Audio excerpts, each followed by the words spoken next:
I'm delighted to introduce and welcome Peter Harris to our Third Pillar Forum today. Peter is an economist with extensive experience in Australian policy, public service and business. Most recently, Peter was the chairman of the Productivity Commission and was instrumental in the research recommendations in reports that covered retirement and superannuation issues. Peter served as a senior private secretary to the Australian Prime Minister Bob Hawke. He also held senior positions in both government and private businesses. Welcome, Peter. It's a pleasure to have you here today. Thanks very much. Happy to be here. Peter, you've been a long-term, passionate advocate of the role of housing and the home in retirement outcomes, and as chair of the Productivity Commission, led the writing of that report, The Housing Decisions of Older Australians. Where have we got to since then, and what's the outlook for Australian retirees in funding their retirement and having a roof over their head right through retirement? Well, I don't think we have moved on terribly in terms of public policy since that December 2015 report. I should put it in context. The Productivity Commission wasn't just looking at the housing needs of older Australians. We looked at housing broadly as an issue because it seemed to us to be one of those coming pieces of public policy yet to be in a crisis situation, but with an ageing population and with increasing amounts of wealth tied up in housing and with the cost of housing being reflected in both the rise of what the economist has called generation rent and what individuals have found has been a more and more expensive proposition buying into the housing market. The Productivity Commission looked at a whole bunch of different housing issues.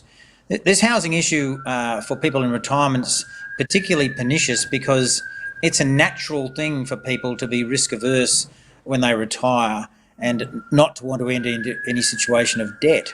Yeah. But in that report, we did a highly effective piece of research, and it was research designed by the Productivity Commission ourselves rather than research designed by a company specialising in that, because we wanted to find out for sure what the attitudes of individuals were towards realising on that kind of fixed wealth that increases income throughout the years of retirement.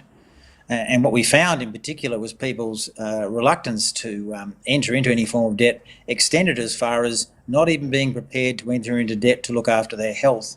60% of Australians said they simply wouldn't realise on any of that value of asset, notwithstanding the fact that that asset is heavily appreciating.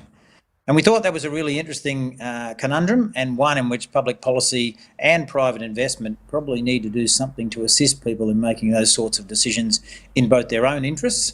That is, they'll be more comfortable in retirement if they can access health or renovations within the house, but also, frankly, it's got some benefit for the economy itself, because putting off that consumption reduces employment and effectively doesn't even translate necessarily into a deferred kind of investment later on when people inherit that wealth, because the kind of people that are inheriting that wealth nowadays, people like me, we're over 65, we're inheriting from our parents, but we don't need the money either, so we're saving it. And so this amount of money is tied up as perpetual saving, whereas with the right kind of information, individuals can make decisions and they can have the choice. They don't have to do it, but they can access some of that wealth under their feet, as it were, accumulating in their housing asset.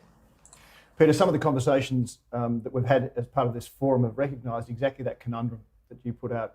That report and research that the Productivity Commission did was during 2015, only 3 years after the legislation that applied to equity release across Australia was transformed.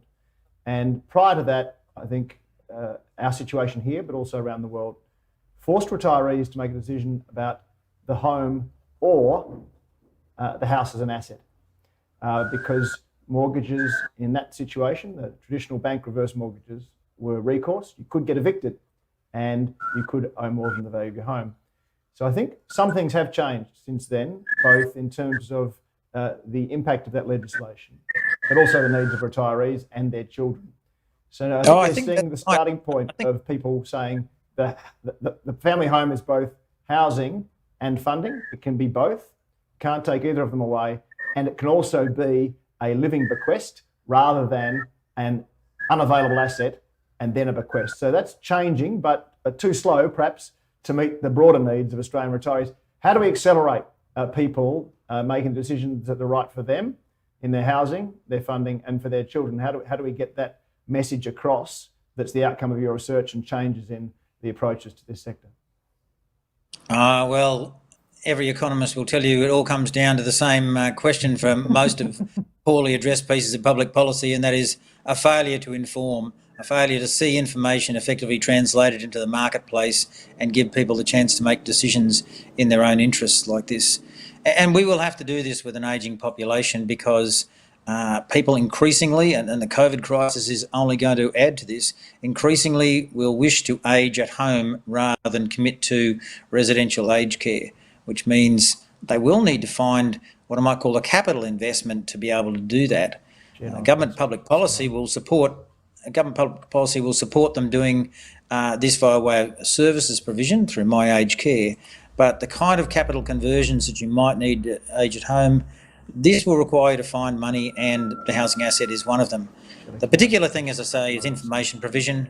I'd really like to see a concerted effort made between public authorities and private wealth advisors to be able to inform individuals that this is now a safe option.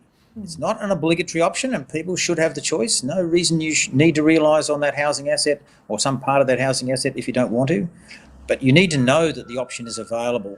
And I think the information provision has been still fairly weak. I'd have to agree with you there, Peter.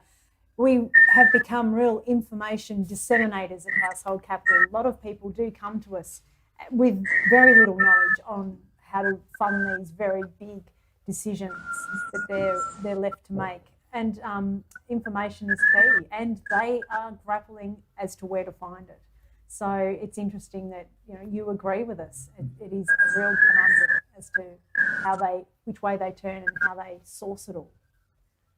And as I say, the pressure's going to be on because an ageing population, and again, COVID's contributed to this, we'll be an older Australia, as you just read in the budget papers, in the future because migration's reduced. And because of this natural inclination people will have not to necessarily move into aged care. So it is an increasing need that we will face, and it's in not just the public interest, it's in the private interest of those individuals that they're made aware of opportunities. Not required to take them, but made aware of them. Yeah, absolutely. And it will enable them to live well at home, making these big decisions and sourcing the capital that they do need. So, but I must agree with you, there's not many people jumping at the moment to get into aged care, that's for sure. Well, thank you very much. Yeah, and I think that will go on for a little while yet. Yes, I think you might be right. Well, thank you very much for your time today, Peter. And Pleasure talking. your contribution to the Third Pillar Forum. Thank you.